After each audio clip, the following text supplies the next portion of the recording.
बाल दोस्तों, अब हम एक प्रसंग सुनेंगे। उसके बाद आपको एक प्रश्न पूछा जाएगा। हमें ध्यान से सुनिए और दिमाग का उपयोग कीजिए। आइए दिमागी दौड़ शुरू करते हैं। दिमागी दौड़। भावेश भाई वकील हैं। वह अपनी पत्नी लीना और पुत्र व्रज के साथ सूरत में रहते हैं। छोटा परिवार सुख का आधार होता है। उनका जीवन भी खुशहाल था। एक बार दीपावली की छुट्टियों में वे तीनों अंबाजी गए। 4 दिन बाद वापस आकर देखा तो चौंक गए।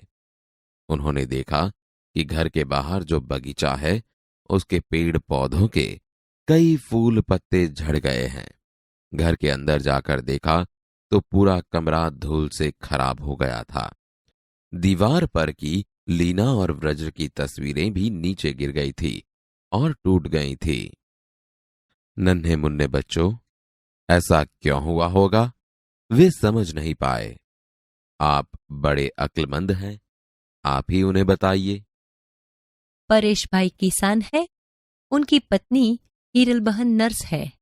एक दिन सुबह सुबह हीरल बहन ने पानी के नल के नीचे जल्दबाजी में एक मटका रखा। बाद में नल चालू किया और रसोई घर में चाय बनाने चली गई। चाय बनाने के बाद जब वापस आकर देखा तो मटका खाली था, उसमें पानी नहीं था। हीरल बहन अपने आप पर हंसने लगी।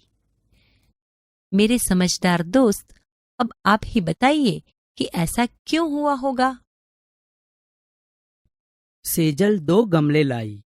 उनमें तुलसी के पौधे थे। दोनों पौधे लंबाई, चौड़ाई और ऊंचाई में एक समान ही थे।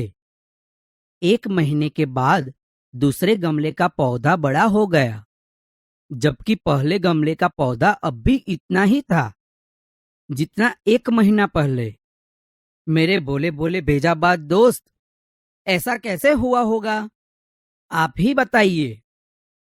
तर्क की लगाम, कल्पना के घोड़े। आप साइकिल पर स्कूल जा रहे हैं। रास्ते में देखा तो एक आदमी हाथ हिलाकर आपको रुकने का इशारा कर रहा था। आप रुके। उसने कहा कि बगल वाले गांव में मेरा जाना जरूरी है। आपने उस आदमी को साइकिल पर बिठाया और पास वाले गांव तक पहुंचाया। वहां जाकर आपको पता चला कि वहां एक जादूगर का कार्यक्रम होने वाला है और वह आदमी उसका सहायक है।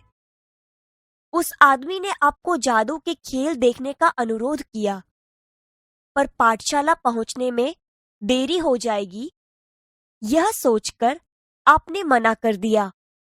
उस आदमी ने सारी बात जादूगर को बताई।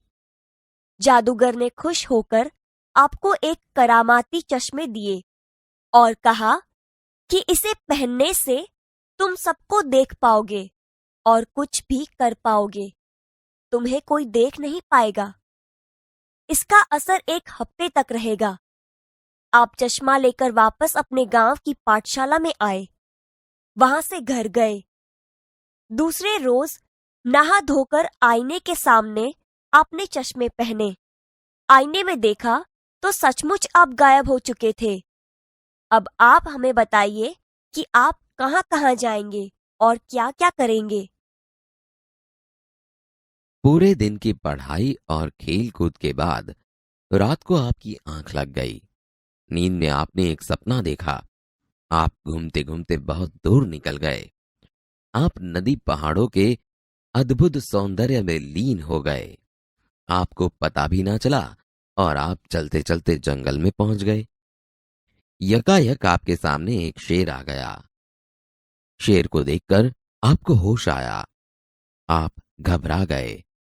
मारे डर के आंखें बंद कर दी।